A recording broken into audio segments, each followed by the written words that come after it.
May 1872. Cypress Bend, Louisiana. The river rises the way it always rises, quiet at first, then suddenly hungry.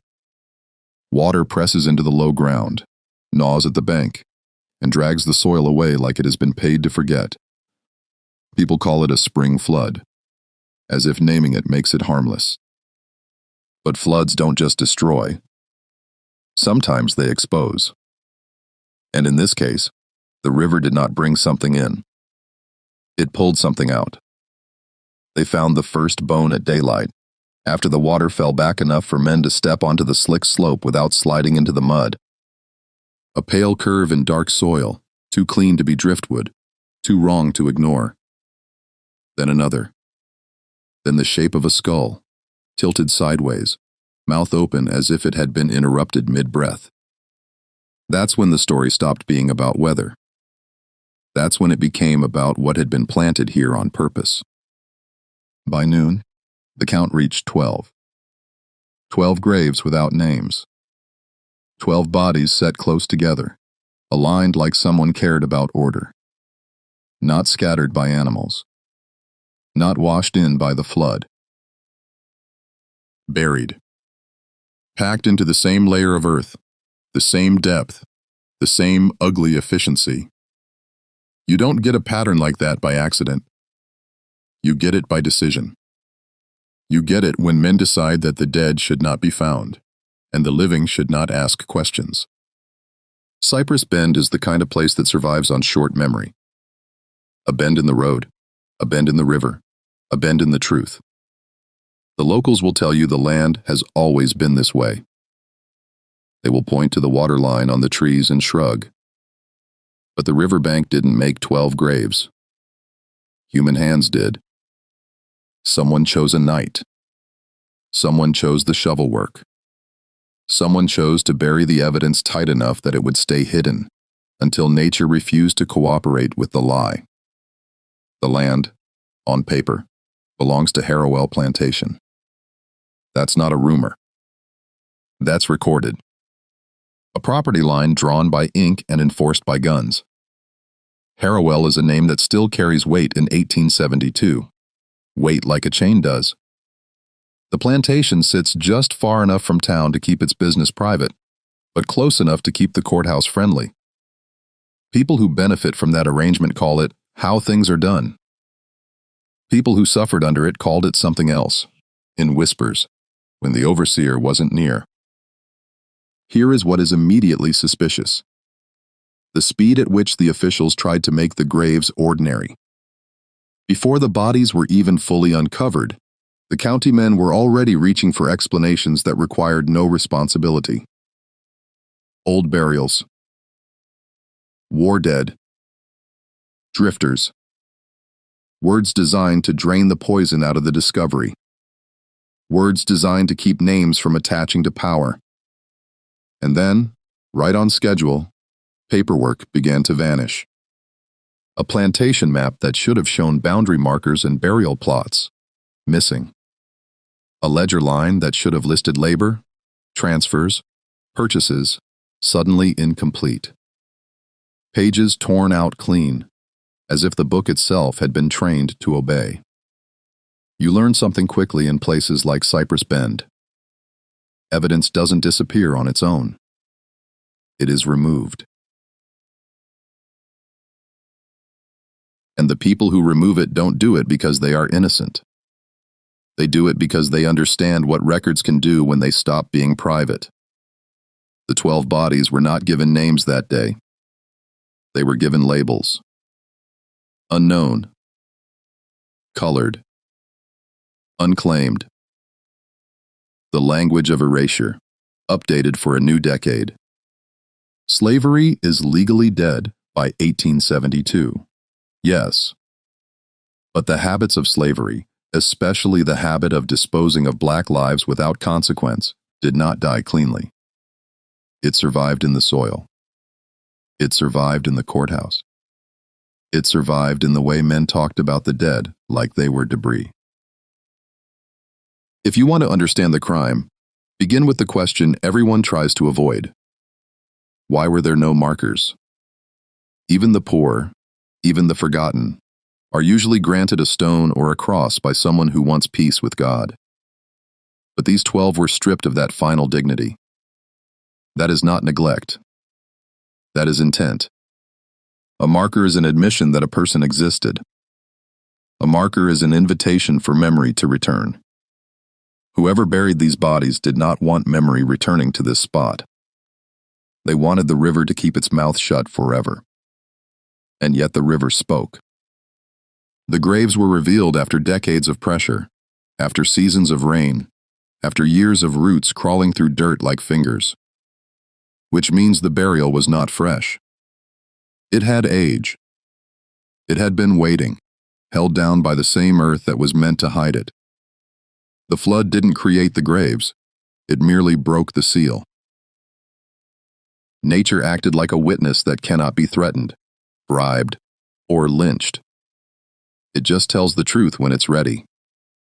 In the first hours after the discovery, the town's attention split into two groups. The first group treated it like a spectacle. They came to stare. They counted the bodies the way they would count fish after a storm. The second group treated it like a threat. They didn't come at all. They stayed inside. They shut doors. They told their children not to talk. They understood what the graves implied. That someone in Cypress Bend had participated in a mass burial. That someone had authority. That someone might still be alive. And behind that fear sits a larger accusation, one the town cannot afford to admit. The graves suggest coordination. Not one murder in secret, but many deaths tied together by a single night. You don't bury 12 people at the same depth unless you're working fast. You don't work that fast unless you have help. You don't gather help unless you have power, or you're backed by men who believe you have the right to do it. Here, the dates matter. May 1872 is when the graves surfaced. But the ground does not forget the timing of what it swallowed. The burial layer indicates one event, one hurried covering. And the whispers, because places like Cypress Bend always have whispers, start pulling the story backward toward a particular window. Early September 1861. The first months of the Civil War, when the South was tightening its grip and law was whatever the plantation said it was. A time when enslaved people could be moved without paperwork, disciplined without trial, disposed without record. A time when a plantation owner could erase 12 people and count on the world being too busy with war to notice. That is the environment in which these graves make sense. Not in a world of accidental deaths. In a world of controlled violence. But there is one detail that makes this discovery more dangerous than any flood. One witness survived that night.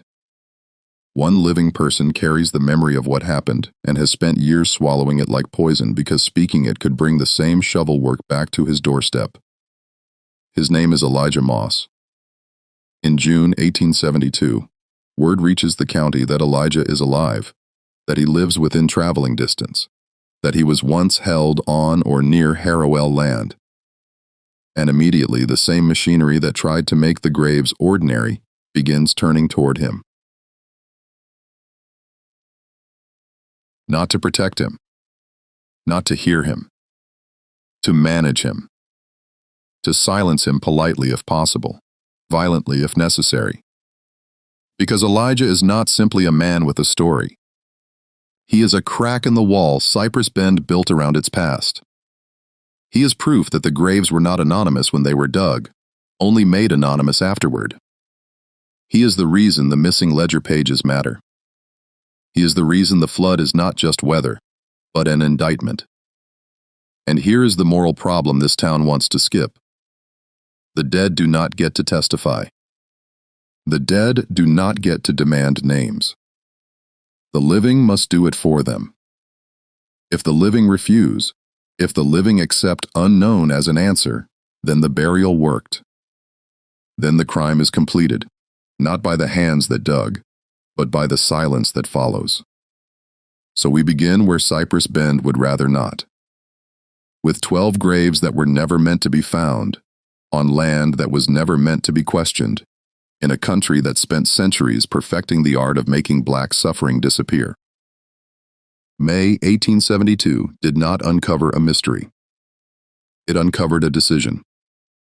And now the only remaining question is whether anyone in power will be forced to answer for it, or whether the river will be the last honest witness this place ever allows. June 1872. The floodwater is gone, but the stench of exposure stays. Cypress Bend tries to return to routine the way a guilty man returns to prayer, loudly, for show. The county posts a thin notice about unidentified remains. The courthouse clerk speaks carefully, as if words themselves could trigger consequence. And Harrowell Plantation does what powerful places always do when the ground opens under them. It closes ranks. Doors shut. Hands shake. Smiles stiffen. The message is not spoken. It is understood. 12 bodies are an inconvenience. A witness is a threat. Elijah Moss becomes that threat the moment his name crosses a desk. He is 31 in 1872, black, free in law, but still treated like property in the eyes that matter. Born around 1841, sold young, worked hard, and trained to keep his face quiet. That training doesn't evaporate because emancipation happened on paper in 1865. It lives inside the body. It becomes instinct. Don't stare too long. Don't ask for names. Don't volunteer memory. In Cypress Bend, memory is not a right. It is a liability. The first time a county man approaches Elijah, it is framed as courtesy. A knock. A question. A tone that pretends this is ordinary civic business. But nothing about the approach is ordinary. They don't come alone. They don't come unarmed. And they don't come without already knowing what they want him to say. More importantly, what they want him not to say. Elijah refuses to speak at first. Not because he has nothing to tell, but because he has too much. He has kept a vow for nearly 11 years, and not the kind made in church. A forced vow.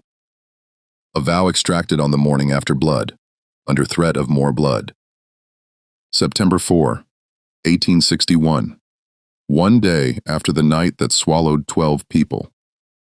That date is the hinge in this story. That is when the silence was manufactured. Elijah's refusal is treated as stubbornness. It is not. It is strategy. It is trauma with a spine. The people asking questions are not neutral.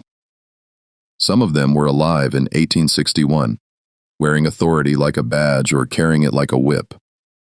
Others are sons of those men, inheriting the same loyalties.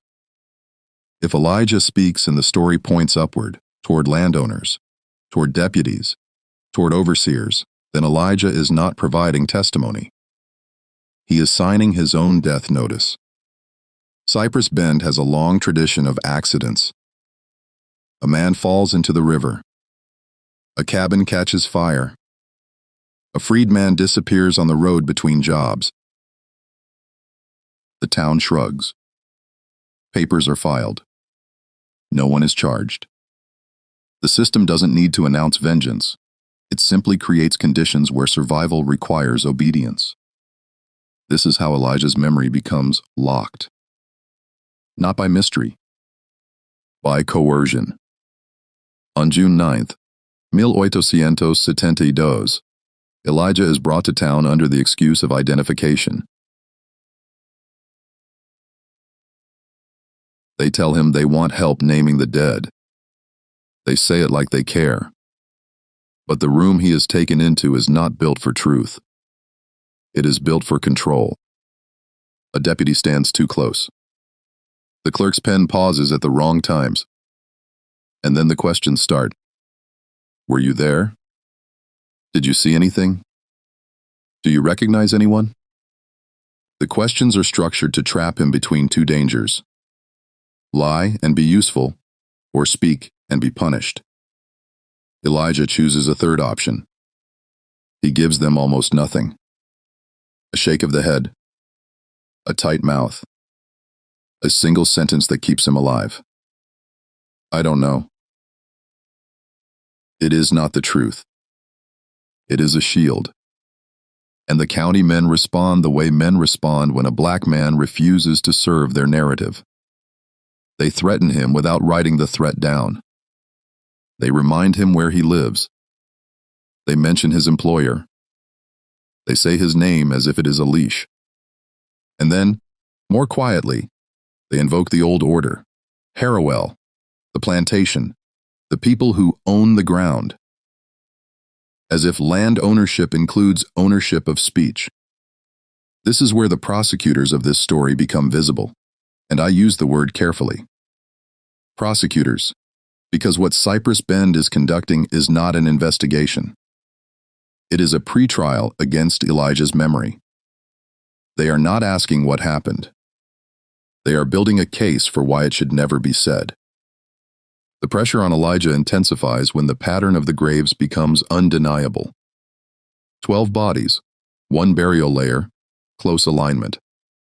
You can dress it up in natural disaster language all you want, but the arrangement reads like work.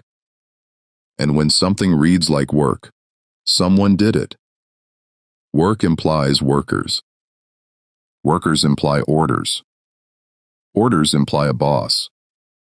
So the questions shift. Less about who the dead were, more about who would have had the authority to bury them without consequence. That is when names start hovering in the room like smoke. Silas Harrowell. Deputy Cal Rusk. Overseer Gideon Pike. Names that were never meant to be spoken in connection with the grave. Elijah hears those names and goes colder. Because he knows them. Not as rumors. As men. As voices in the dark. As hands. He remembers the sound of Pike's boots on packed earth. He remembers Rusk's easy laugh when someone begged. He remembers Harrowell's calm, as if violence were simply accounting. This is why Elijah's silence was not just fear. It was a vow enforced by demonstration. The vow was crafted to outlive the night itself. And it did. On June 14th, Milok Adahundra Shutiotvo, Elijah finally admits one thing, and only one. He was on Harrowell land in September 1861. That admission alone changes the stakes. Now the county cannot pretend this is ancient history. Now the flood has pulled a living thread out of the ground, and if anyone tugs it, the whole covering story may come apart. Immediately, the county men try to contain him. They suggest he stay nearby for his own protection. They say it like kindness. It is custody. They imply that traveling would be unsafe. They say it like concern. It is a warning. They offer him food, a place to sleep, and the subtle promise that if he behaves, he will remain alive. This is how control adapts after slavery. The chains become softer. The intent remains. Elijah understands the trap. He also understands something else. If he continues to refuse, the dead will remain unknown. And the county will happily let that label stand forever. Because anonymity is the final stage of domination. When you can't name the dead, you can't accuse the living. The moral weight is not abstract. 12 human beings were buried without names, and a town wants to treat that as a detail. It is not a detail. It is the crime's purpose. The burial did not merely hide bodies, it erased identities. It said, "These lives do not count enough to be recorded."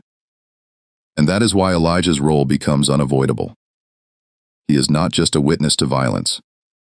He is the only living instrument left that can restore names to the murdered and responsibility to the powerful. But Elijah is also a man who has survived by understanding the rules of terror. You do not challenge a system in Cypress Bend unless you are ready to lose everything the system allows you to have. In June 1872, Elijah is free, but not safe. He is alive, but not protected. He is standing on the edge of the same riverbank that surrendered the graves, and he can feel the pull, social, legal, physical, trying to drag him under with them. So he bargains with silence the way a prisoner bargains with breath. He agrees to speak later. He agrees to answer some questions. He buys time because time is the only currency the hunted control. He watches faces for loyalty. He listens for who repeats his words. He measures the distance between his chair and the door. Because Elijah remembers September 1861 not as a story, but as a warning. That night proved what Harrowell land could do. The morning after proved what it demanded: obedience and amnesia.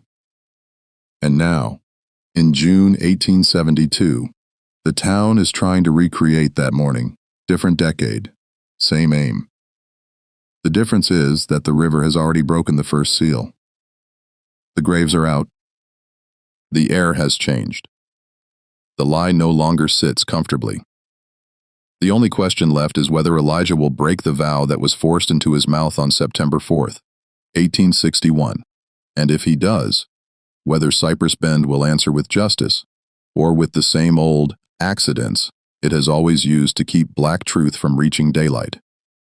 The town insists on calling them unknown. But unknown is not the same as unnamed. Unknown implies nobody could know. Unnamed means somebody refused to write it down. July 1872 arrives with heat thick enough to slow men's thinking, and Cypress Bend uses that heaviness as cover.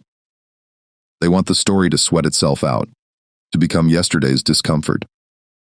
But the graves do not fade. 12 bodies aligned in one layer of earth do not become gossip. They become a ledger the town didn't authorize.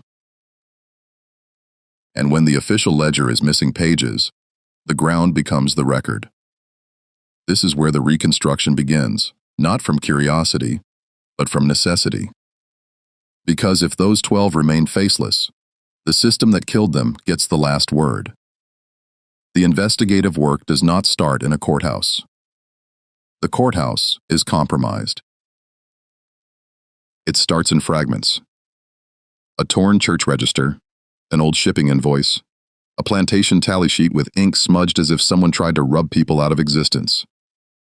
The pattern tightens around 1 week. Late August into early September 1861.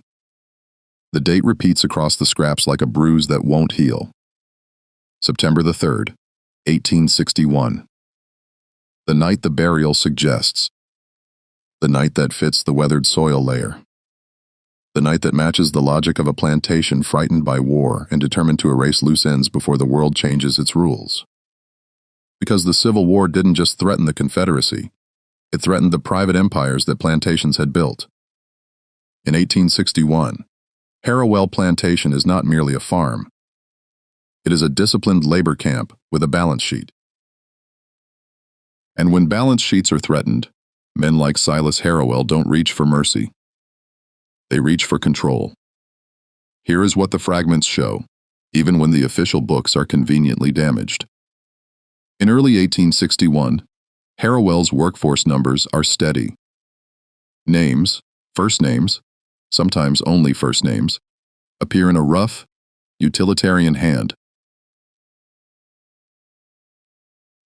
Ruthie, Isaac, Moses. A woman listed with no surname because the owner never needed to learn it.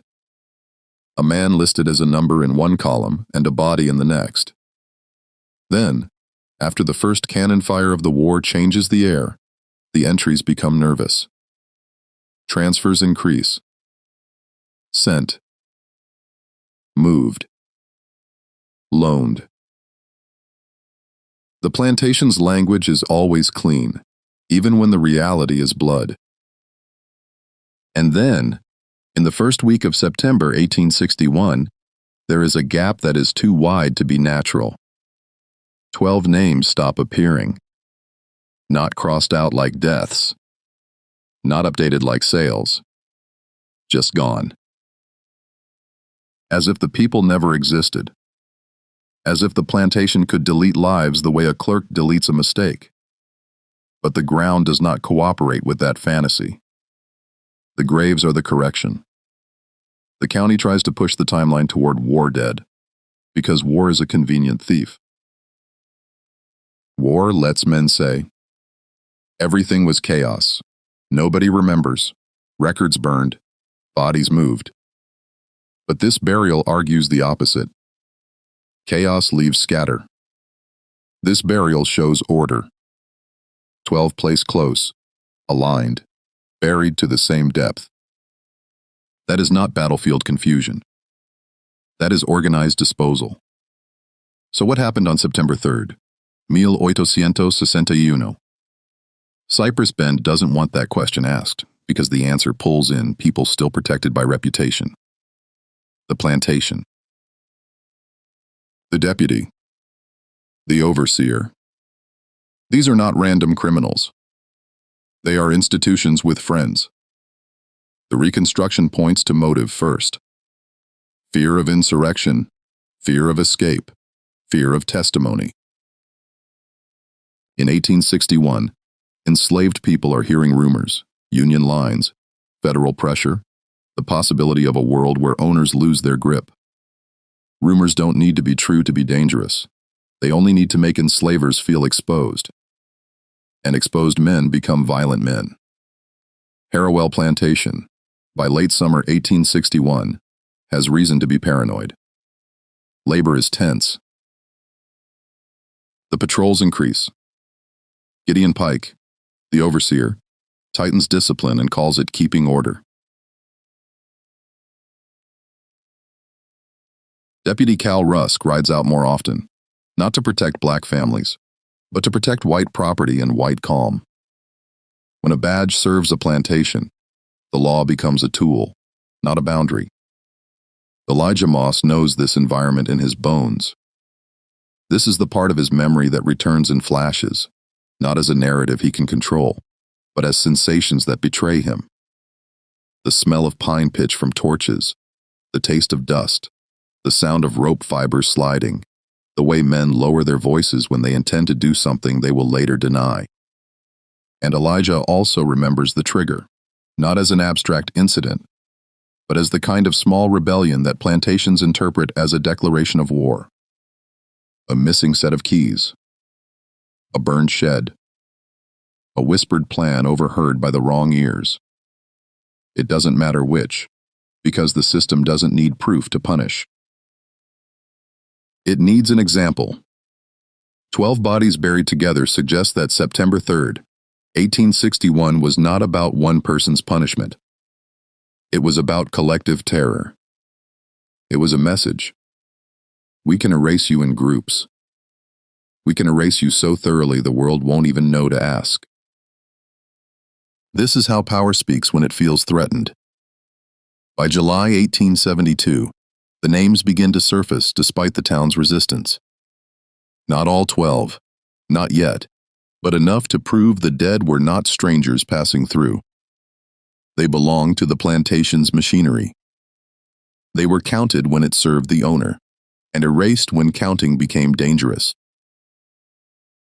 Ruthie Bell appears in a church note from 1860, an informal baptism record written by a black preacher who knew better than to keep official books where whites could seize them.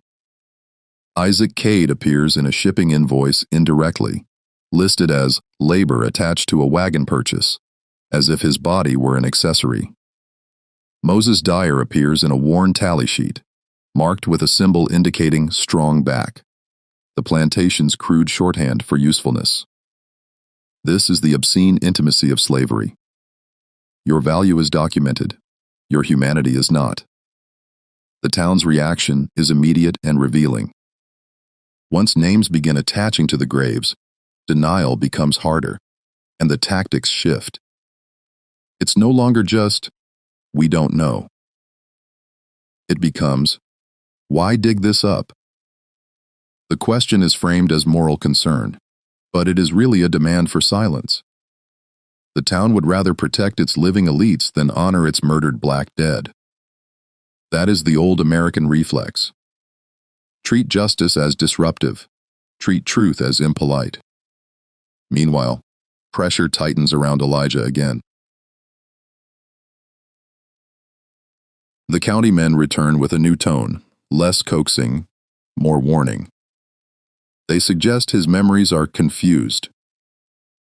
They imply he's seeking attention. They hint he might be arrested for vagrancy if he can't produce the right papers at the right time. This is how you discredit a witness without confronting the evidence. You make the witness into the suspect. You turn survival into suspicion. And yet, Elijah's silence begins to fracture, not because he suddenly becomes brave, but because the graves have forced a choice on him.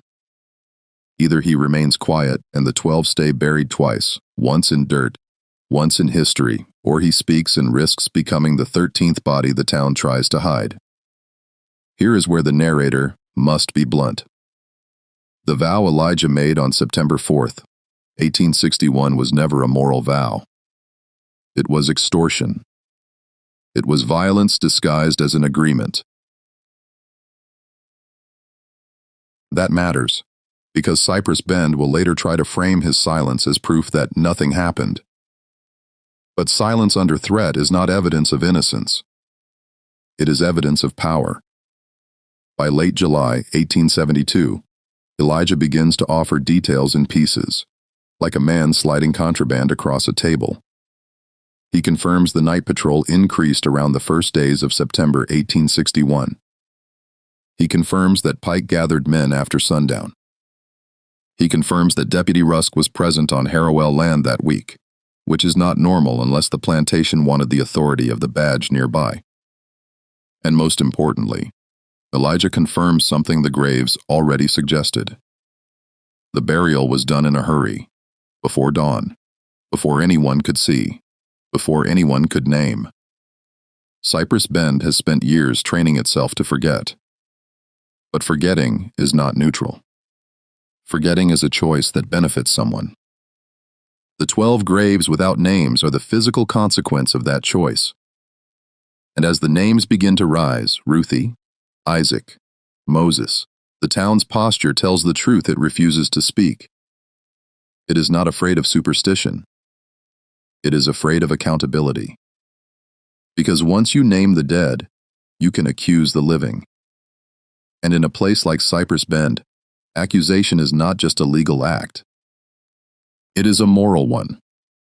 It is the act of refusing to let black lives be disposed of without record. It is the act of insisting that the ground is not the only witness that matters. That is the burden now placed on Elijah Moss, an ordinary man forced into an extraordinary role because everyone else either profited from the crime, feared the criminals, or learned to keep their conscience quiet. The names are returning. The timeline is tightening. September 3, 1861 is no longer a rumor. It is a date the earth itself supports. And every attempt to dismiss the graves as old or uncertain is not skepticism, it is collaboration with the original erasure. The town wanted the flood to be the end of the story. It was only the beginning of the record. To understand why 12 people could vanish in September 1861 and remain unknown until May 1872, you have to stop pretending the law lived in the courthouse. In Cypress Bend, the real law lived on Harrowell land. It wore boots, carried a ledger, and answered to a man who believed ownership was a kind of divine permission. That man was Silas Harrowell.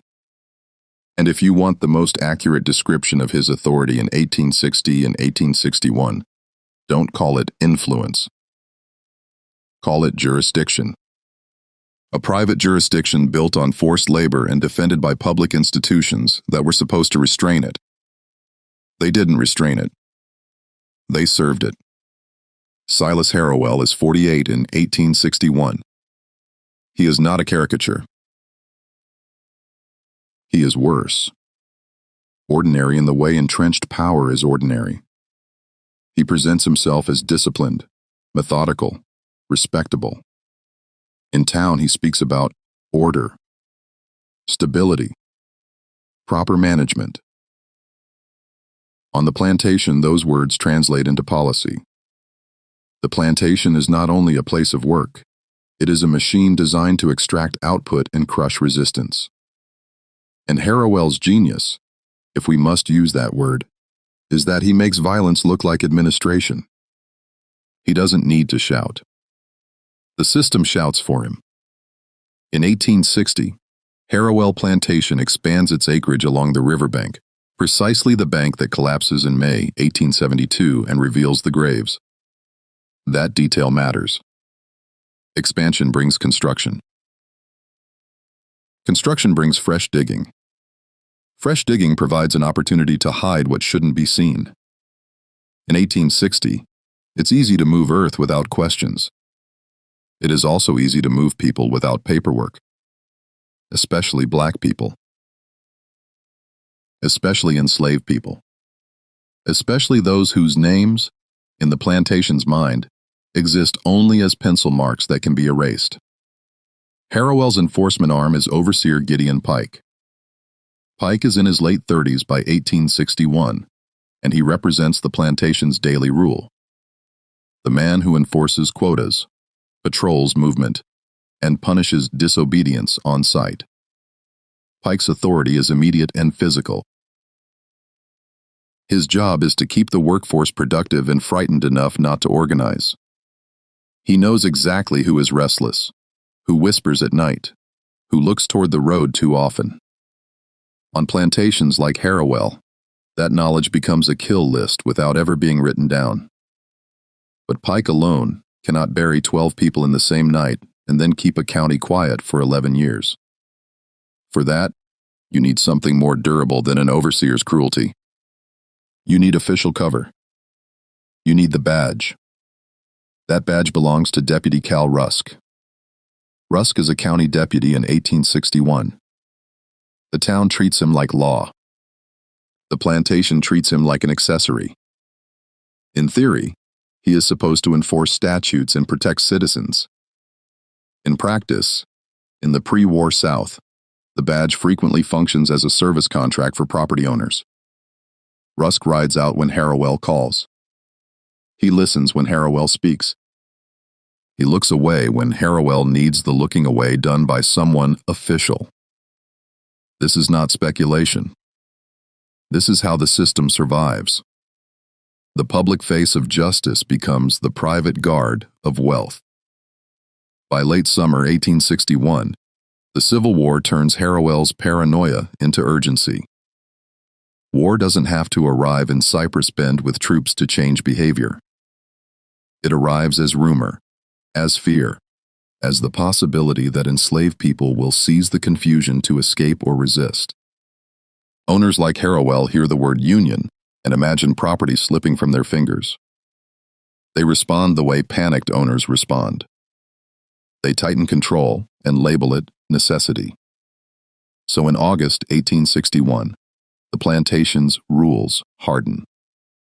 Night movement becomes criminal. Gatherings become suspicious. Any attempt to learn news becomes treated like conspiracy. The plantation begins acting like a state under siege, except the enemy is the people it has enslaved. Harrowell doesn't need a written decree. Pike enforces the new reality by practice. Rusk reinforces it by presence. When the badge is seen on plantation roads, the message spreads faster than any posted notice. The county is not a refuge. The county is part of the trap. This is what I mean by private law. It is law without accountability, but with enforcement. It is authority that pretends to be order while functioning as threat. Now, in a society where power is centralized like this, investigations become theater. If Harrowell wants something buried, literally or figuratively, the first step is not hiding it from strangers. It is ensuring friends in town refuse to see it. It is ensuring that when someone asks a question, the answer is already prepared. No record. No proof. No complaint filed. The plantation controls the narrative because it controls the structures that certify reality.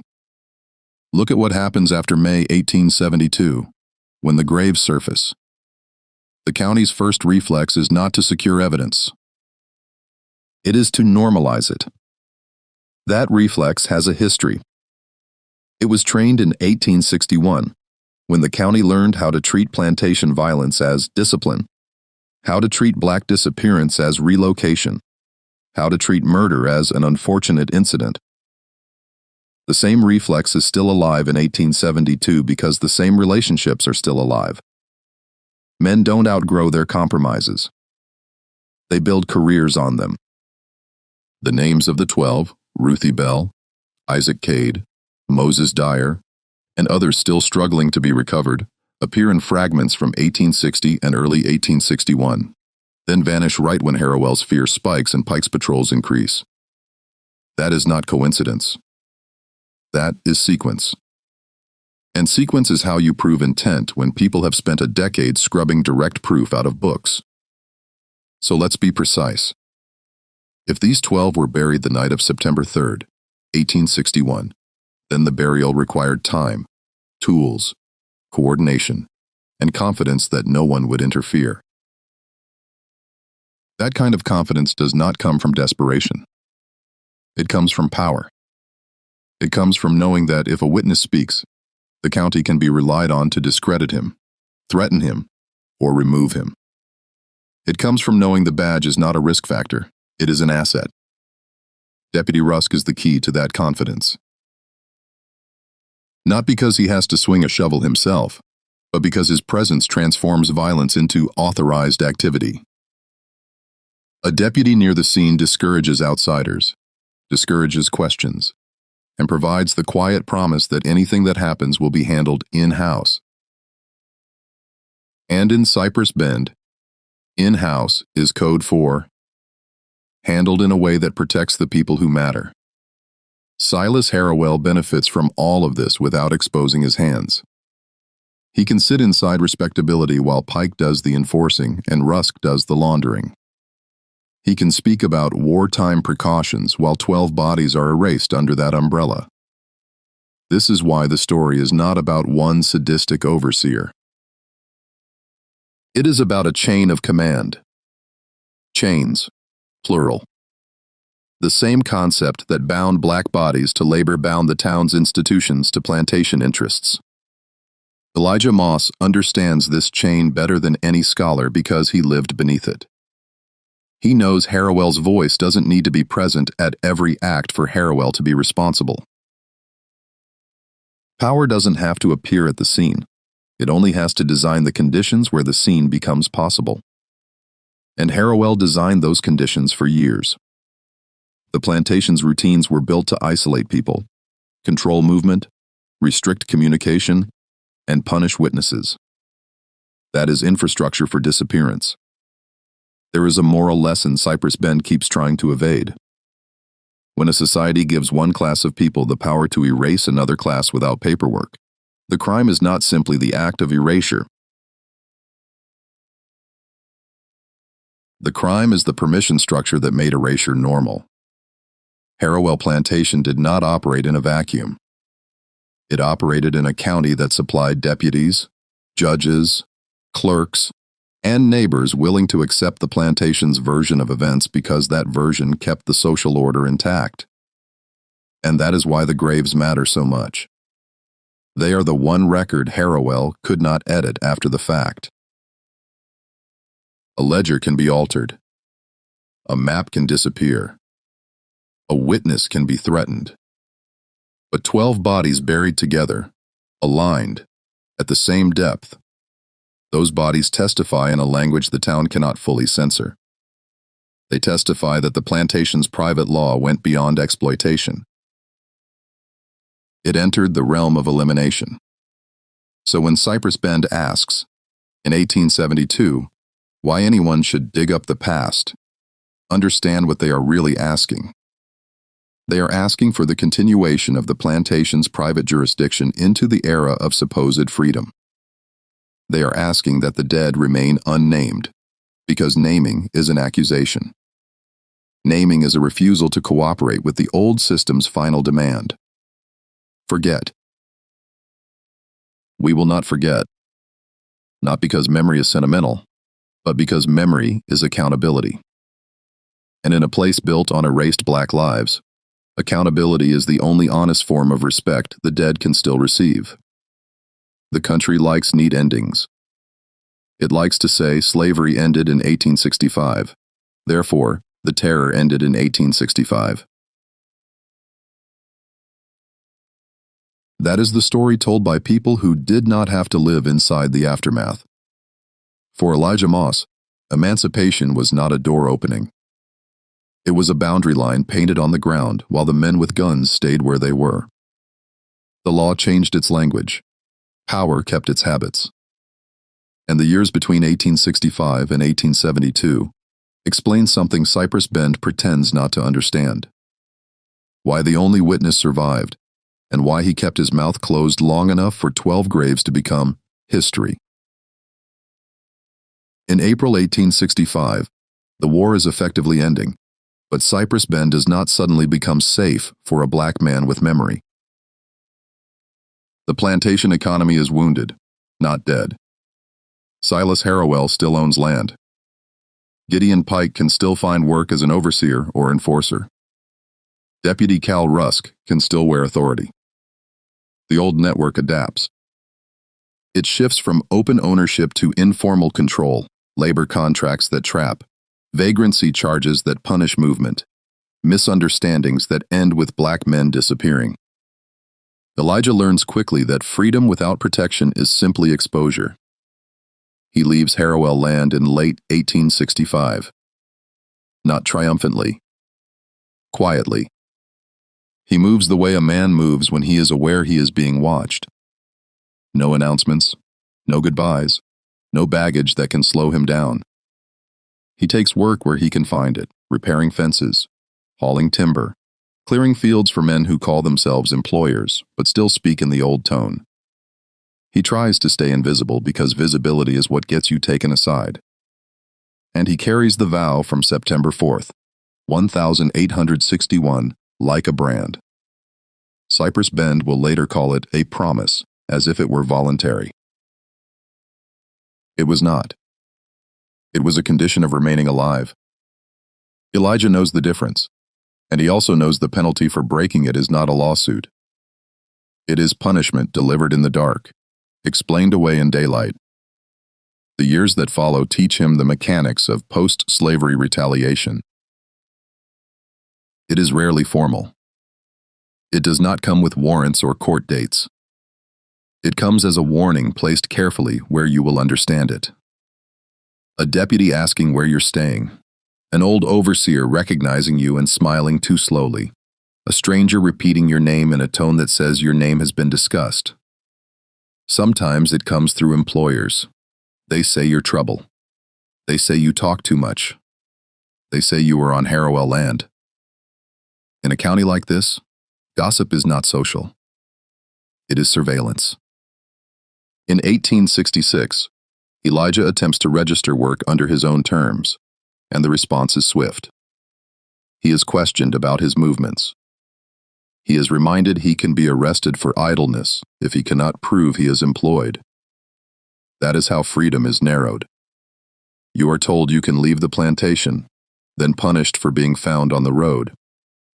The law becomes a fence. The badge becomes the gatekeeper. By 1867, Elijah understands that the people most capable of harming him are not strangers. They are men he already knows by name. Cal Rusk is still a deputy, still respected in town, still invited into rooms where decisions are made. Harrowell's name still buys patience from clerks and judges. Gideon Pike may not be on the same plantation, but men like Pike never vanish. They circulate. They are hired muscle with local legitimacy. They do not need official titles to enforce the old order. They only need the community's permission to look away. So Elijah does what survival often demands. He builds a life that looks small. He keeps his work seasonal. He avoids gatherings. He avoids arguments. He avoids anything that could be described as agitation. Not because he lacks dignity, but because he understands the price of visible dignity. A black man insisting on truth in Cypress Bend is treated as a provocation. And provocation, in the county's moral vocabulary, is treated as justification. This is the psychological trap of the years after slavery. You are told you are free, then punished for acting like it. Elijah's silence is also shaped by a second fear, one more corrosive than self-preservation: collateral damage. By 1868, he knows that retaliation does not always hit the speaker first. It hits the people around the speaker, an employer pressured to fire him, a friend warned to cut ties, a woman threatened for offering him a meal, a preacher advised to stay out of politics. The system spreads risk until community becomes dangerous. That is not accidental. It is strategy. It isolates the witness by making everyone else pay for his courage. Cypress Bend later pretends not to know why so few black residents will testify. But this is why. The cost is distributed like punishment. It makes truth a weapon turned back on those who try to carry it. By 1869, Elijah hears that someone asked about him in town. Not a friend. A courthouse man. He hears that Harrowell's people are still sensitive about old stories. That phrase is important. When powerful men call a crime an old story, they are not acknowledging time. They are issuing a warning. The story is still guarded. Elijah understands that the graves, if they are ever found, would not be treated as a tragedy. They would be treated as an attack on the county's hierarchy. And attacks provoke response. So he does not speak. Not publicly. Not privately. He does not even write it down. He avoids putting his memory into any form that can be seized. He trains himself to redirect his mind when it wanders toward September 1861. This is how a locked memory is made in a terror regime. Not by forgetting, but by refusing to touch what you remember because touching it burns. And yet the memory persists, because terror is persistent. Elijah does not forget the night patrols. He does not forget the sudden absence of people who were there one day and erased the next. He does not forget the forced vow. He lives with it the way a man lives with an untreated wound. Careful movements, guarded breathing, a constant awareness of vulnerability. The most revealing part is this. Elijah's silence is treated by Cypress Bend as proof that nothing happened. That logic is obscene. Silence under threat is not evidence of innocence. It is evidence that the threat worked. The town's argument, if it was true, why didn't he speak, is not a question. It is a confession. It admits the town believes speech should be safe. Elijah's life proves speech was never safe. In 1870 and 1871, the situation does not improve. Reconstruction politics move in waves, but Cypress Bend remains a local kingdom. The county's white power structure learns how to wait out outside pressure. They keep control of juries. They keep control of deputies. They keep control of the stories told at church socials and courthouse steps. They understand a simple truth. If you control narrative long enough, the next generation will treat it as reality. That is what Harrowell's network is counting on. Time as an accomplice. Silence as inheritance. Then May 1872 arrives and the river breaks the arrangement. The graves surface, and suddenly Elijah's silence is no longer merely personal. It becomes contested territory. The county wants him quiet, Because quiet keeps the deaths abstract.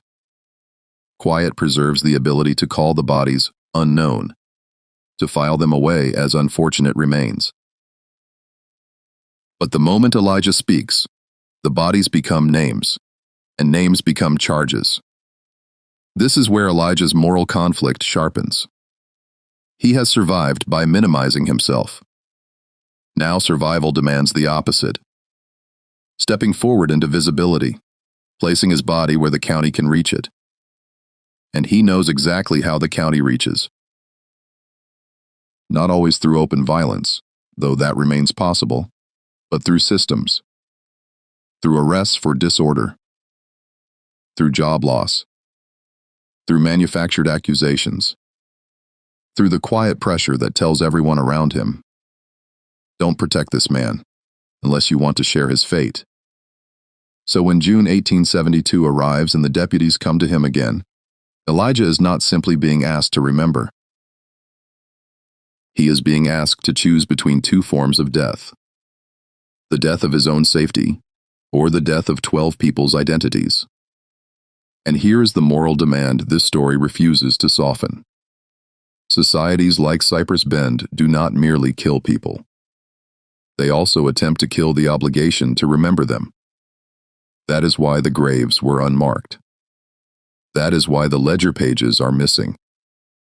That is why Elijah was forced into a vow.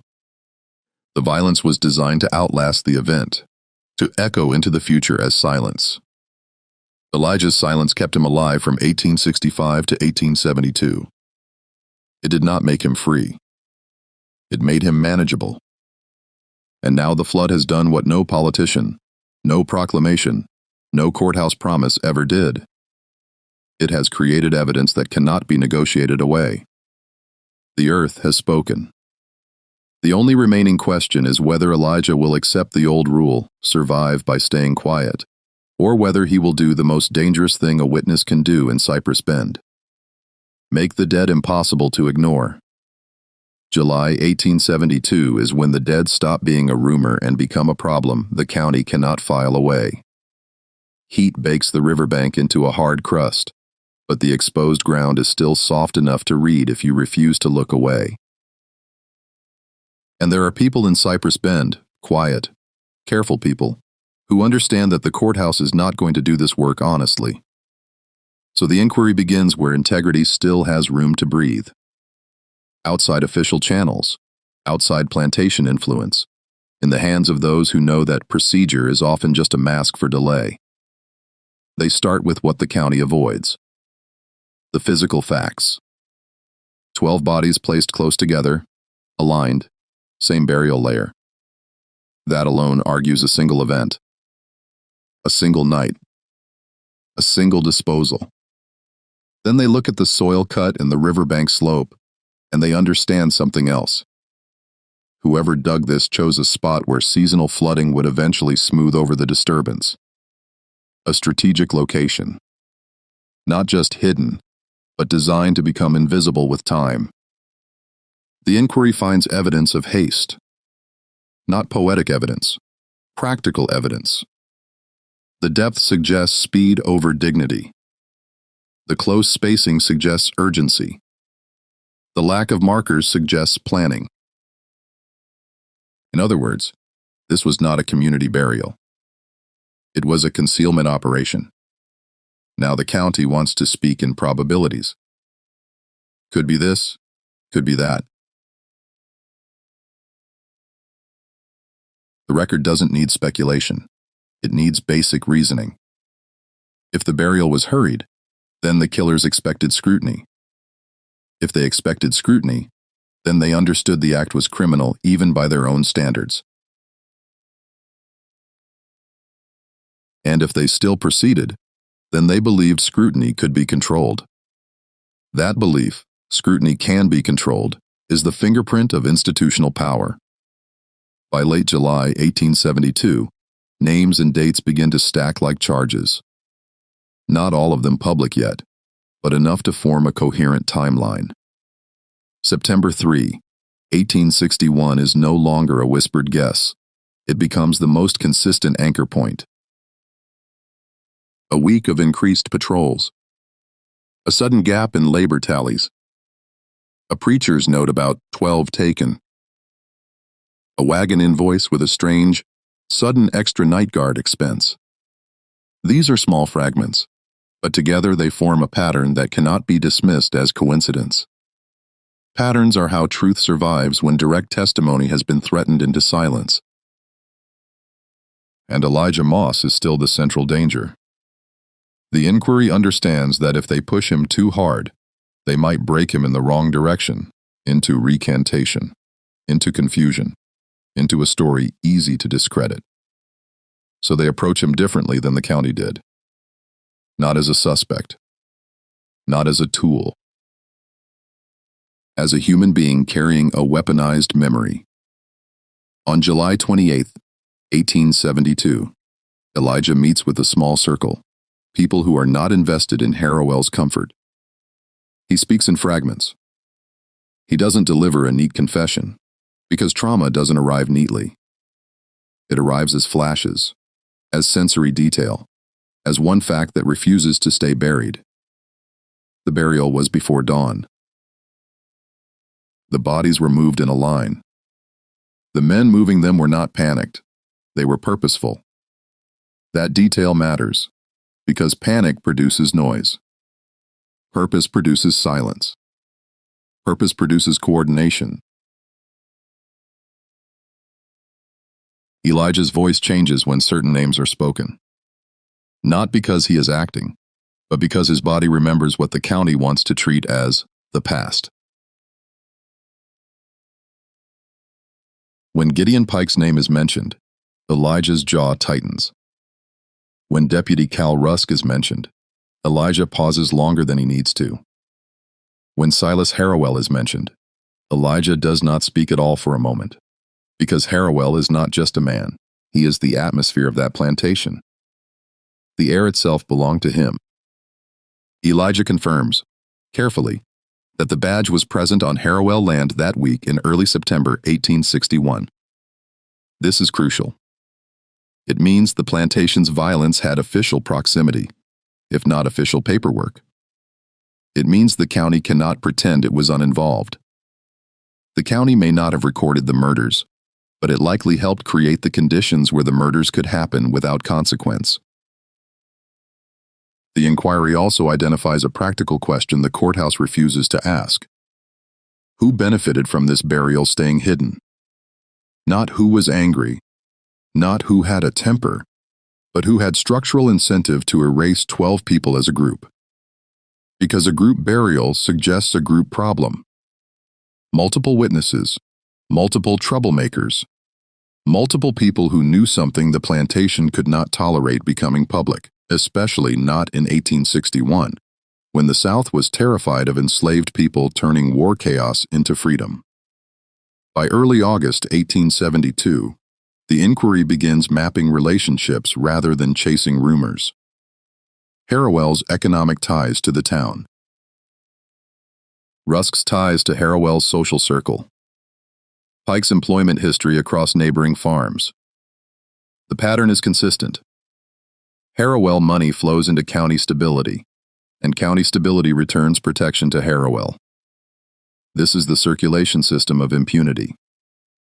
It doesn't require written conspiracy. It requires aligned interests and a shared commitment to keep black testimony from carrying legal weight. This is why evidence in Cypress Bend has always been treated as negotiable. If a black person says it, the county calls it allegation. If a white landowner denies it, the county calls it settled. The graves disrupt that hierarchy. The bodies do not care who is respected. The bodies do not care who sits on committees. They exist, and they were placed there by human choice. So the inquiry pushes on a different lever. Documentation of the burial's uniqueness. They note that no other burial plot in the area shows this kind of compressed group alignment. They note the absence of family markers. They note the placement along land that would later be reshaped by floodwater, which suggests foresight. These are the kinds of details that strip away the county's favorite defense. We can't know. Yes, we can know. Yes, The town simply doesn't want knowledge that threatens its power structure. Meanwhile, Cypress Bend's response hardens. By August 10th, Milok Otahundra Shutiotvo, Elijah notices he is being watched. Not openly. Not with obvious stalking. But with the old techniques. A deputy lingering near a work site, a man he doesn't recognize asking his employer questions, a familiar face passing twice on the same road. This is intimidation designed to be deniable. It communicates one message. We know where you are, and we can reach you. And in the same week, the county begins floating an alternate narrative more aggressively. They suggest the graves belong to runaways killed by bandits. They suggest Union sympathizers did it. They suggest outsiders. Notice the pattern. Always someone with no standing, no connections, no local protection. A story that points away from Harrowell and away from the badge. A story designed to keep blame from attaching to institutions. But the inquiry is not interested in comforting stories. Comfort is how crimes stay buried. The moral argument becomes unavoidable here. If you accept the county's vague explanations, you are cooperating with the original erasure. The graves were meant to produce uncertainty. The perpetrators understood that uncertainty weakens accountability. They understood that if time passes, witnesses die, records vanish, and by the time bodies surface, the county can shrug and say, "No way to tell." That shrug is not ignorance. It is strategy. It is the final stage of violence, violence that survives as bureaucratic indifference. Elijah feels the weight of this. In mid-August 1872, he begins speaking more directly, not because fear has vanished, but because the dead are pressing him from the ground. He does not remember every face. He cannot provide every name. But he can provide the structure of the night. The gathering, the restraint, the movement of bodies, the silence enforced by armed men. He can confirm that the burial was not the result of natural causes. It was execution followed by concealment. And the inquiry understands what that means. They are no longer just collecting facts. They are building a case against a local order that will fight back. This is the moment when the story's moral demand becomes explicit. A society that refuses to name its murdered black dead is not merely failing at history. It is committing an ongoing act of violence. Naming is not a sentimental exercise. Naming is an ethical requirement. It forces the community to admit that these were persons, not property, not unknowns, not convenient blanks. And once you admit personhood, you have to confront responsibility. By late August 1872, Cypress Bend stands at a fork it did not choose. It can allow the truth to become official, which means some powerful men will be stained, and some institutions will be exposed. Or it can do what it has always done: protect the structure and punish the witness. And that is why Elijah's breathing becomes part of the investigation. Because in places like this, the truth is not only endangered. The person carrying it is endangered. The graves have already surfaced. The only remaining task for the county's old machinery is to make sure the witness doesn't. September 1872. Cypress Bend wakes up to a reality it has been avoiding since the flood. The graves are not going back into the ground, and neither is the story. The county's strategy, delay, fog, discredit, redirect, has bought time, but time has stopped being an ally. Names have surfaced. The burial's pattern has been documented.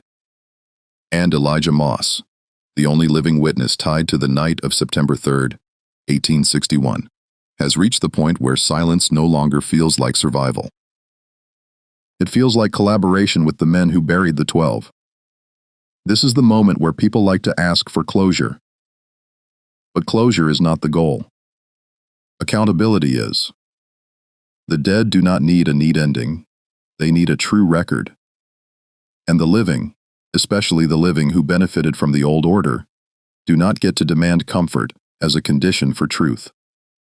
On September 6, 1874, Elijah agrees to speak in a formal setting. Not because he trusts the county, but because he understands the leverage of public record. Private conversations can be denied. Written statements can be attacked. But a public testimony, delivered in front of people who will carry it out of the room, is harder to smother. Elijah is doing what enslaved people were rarely allowed to do, placing his words where they cannot be easily returned to silence. He arrives guarded, not by deputies. Deputies are compromised, but by men whose loyalty is to his safety, not to Harrowell's reputation. Even then, the atmosphere is hostile. Not openly. Cypress Bend is too practiced to be openly cruel when scrutiny is near, but in the subtle language of power. The cold looks, the whispered laughter, the deliberate mispronunciation of his name, the way a clerk's pen pauses as if reluctant to dignify his words with ink. Elijah begins with the oath. He does not present it as a promise. He names it as what it was. Coercion. September 4, 1861.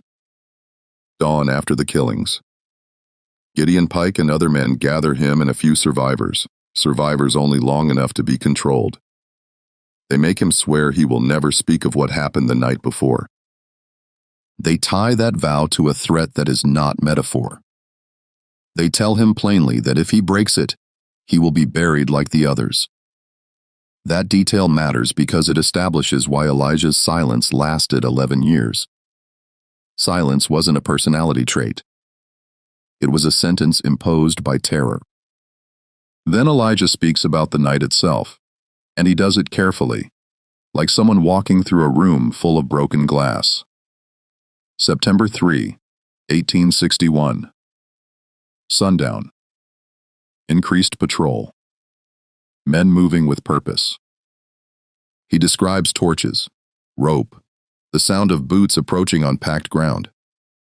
He describes the way names were called not with the intention of conversation, but with the intention of selection. That is how mass violence begins. Not with chaos, but with lists, spoken or written, deciding who will be removed. He cannot name every victim with certainty. The system that killed them also worked to erase their names from records, and time has done its own damage. But he names what he can. Ruthie Bell, Isaac Cade, Moses Dyer, people he knew by sight, voice, routine. He insists they were not drifters. They were not outsiders. They were part of Harrowell's forced labor world. They were present until they were suddenly not. And their absence was treated as a management problem solved, not as a human disaster. Elijah then delivers the statement that makes the room tighten. Deputy Cal Rusk was there. Not necessarily holding a weapon in the moment Elijah saw, Elijah is too careful to claim what he cannot prove, but present on Harrowell land in that window, visible enough to be recognized, close enough to lend the authority of the badge. That is the kind of detail institutions fear because it drags the county into the grave. It suggests the killings were not simply plantation violence. They were violence carried out under the shadow of local law. The county's response is immediate and predictable. They do not confront the substance first. They attack the witness. They call Elijah's memory unreliable. They imply he's confused by time. They suggest he has been influenced by agitators. They float the possibility that he is lying for attention. This is not a search for truth. It is an attempt to restore hierarchy. A black man's testimony must be made smaller than a white man's denial. But Elijah's testimony does something the county cannot reverse.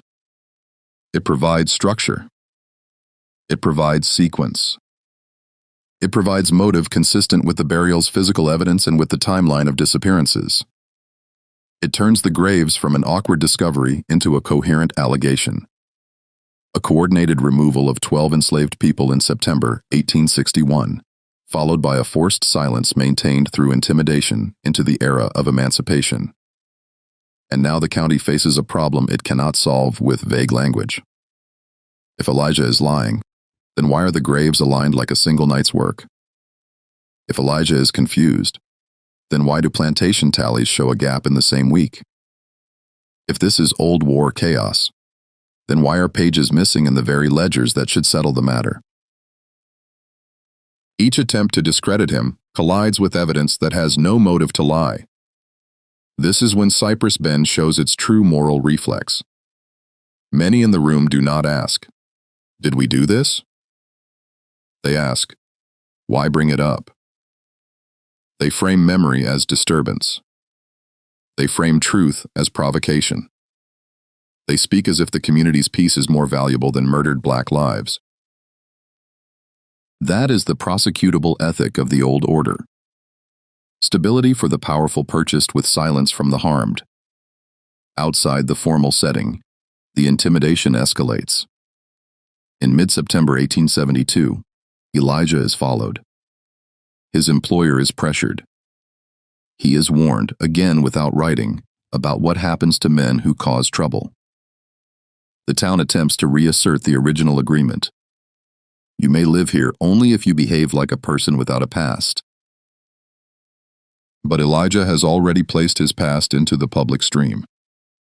He has done the one thing the perpetrators never wanted. He has made the story portable. He has made it something that can be carried out of Cypress Bend in other people's mouths. And that is why the county's tactics shift toward containment rather than erasure. They cannot unfind the graves. They cannot unhear Elijah's words. But they can attempt to keep consequences local and minimal. They can stall. They can refuse indictments. They can claim insufficient corroboration. They can insist on more proof in a situation where the very people tasked with collecting proof are implicated in its disappearance. This is how institutional guilt protects itself. By demanding standards of evidence, it has spent years sabotaging. So the documentary position must be clear. If the county refuses action, that refusal is not neutrality. It is a continuation of the original crime's intent. The aim in 1861 was not only to kill 12 people, it was to ensure the killings produced no legal cost. If in 1872 the county shrugs and moves on, then the plan succeeded. The violence achieves its second life, violence transformed into precedent, into the lesson that Black Death can be administratively absorbed. But Elijah's testimony also forces another reckoning, one Cypress Bend cannot avoid forever. The moral record. Even if no one is convicted, the community's innocence is no longer plausible. The graves exist. The timeline exists. The names exist. The witness exists. The county's reluctance becomes its own evidence, evidence of a society trained to protect its powerful and discard its black dead. This is where the closure people crave reveals itself as a selfish demand. Closure means the living get to feel clean. But the dead were buried without names. Clean is not an option. What is required now is acknowledgement and record. A refusal to let the graves be relabeled as mystery. A refusal to let Elijah be treated as the problem rather than the messenger. Because the real scandal of Cypress Bend is not that a flood uncovered bodies. The scandal is that it took a flood to force a community to face what it already knew how to do. Bury black lives and call it normal. And if that is allowed to stand, if the county is permitted to treat the witness as disposable and the dead as unknown, then Cypress Bend will not just be a place with 12 graves. It will be a place that chose, again, to side with the shovel.